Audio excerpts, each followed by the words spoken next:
High Raju, আজকে আমরা টাকা নিয়ে কিছু ইংলিশ সেন্টেন্স প্র্যাকটিস করব। আমি বাংলা বলবো, তুমি তা ইংরেজিতে ট্রান্সলেট করবে। ওকে ম্যাডাম, আমি রেডি আছি, আপনি শুরু করতে পারেন।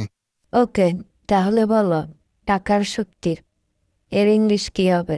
জি ম্যাডাম, এর ইংলিশ হবে দ্য পাওয়ার অফ মানি। চমৎকার বলেছ রাজু।